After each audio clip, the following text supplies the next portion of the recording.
Today we're here at Southbank at Flowstate, interacting with the public around the kinds of research activities and questions that we ask of our digital society. At the DMRC, we're interested in all facets of digital media and the way that it integrates in our everyday lives. It's been great to get down here and interact with the public because at the moment we find that there are a significant number of moral panics around the role of digital media in our everyday life. By interacting with the public, we can have conversations and we can listen to them as well about the kinds of things that they're concerned about, what they want to know of this space, and to be able to actually interact and answer those questions in a constructive and open forum. Some of the activities we've had going today include an AI-generated art.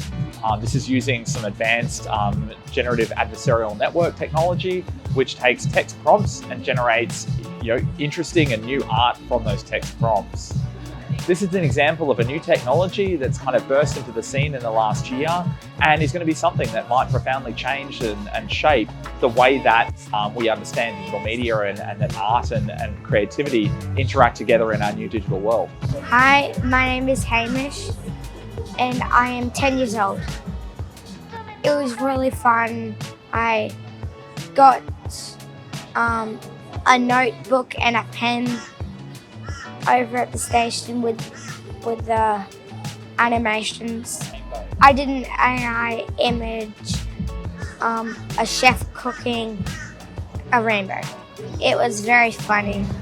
Other activities involve our ARC Centre of Excellence for the Digital Child, which is here showcasing a range of educational technologies and answering questions about children's space in all of this. What will the future hold and how will children actually shape the internet and our digital society? Other activities, of course, include new platforms. We've had a fantastic panel where we had some local TikTok artists.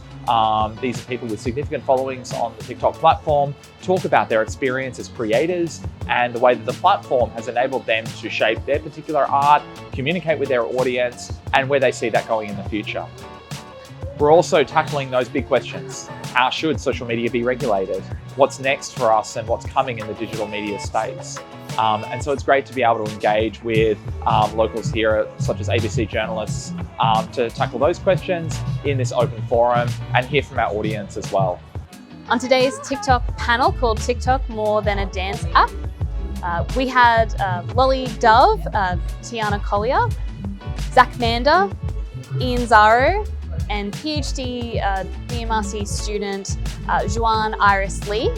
In the panel, we talked about what it's like to be a content creator on TikTok. We learnt about how each of the panelists got involved in creating content on TikTok or researching TikTok. We talked about some of the best aspects of the platform, including the audiences and the niche cultures and content that can be accessed. We had a question from the audience asking if the content creators' content on TikTok has changed over the years that they've been creating. We spoke about how to notice content that's about to become trending on the platform and how to jump on that trend. In the Are Digital Media Taking Over Our Lives panel, which was moderated by ABC journalist Rosie Ryan, we heard from leading DMRC researchers around this particular question of the integration of digital media in our everyday life and how we as consumers and users of that technology need to be aware of our use, how those platforms interact with us, how they capture data on us, and how we have a role to play in shaping them so that they can actually be part of a functioning and flourishing digital society. It was great to hear from a range of leading experts from the DMRC on this topic to canvass particular perspectives, to push back against particular moral panics around these technologies, but to offer constructive ways forward for us to consider how governments, communities, societies, and the platforms themselves have a role to play in making sure that these technologies are used in a positive way in our society.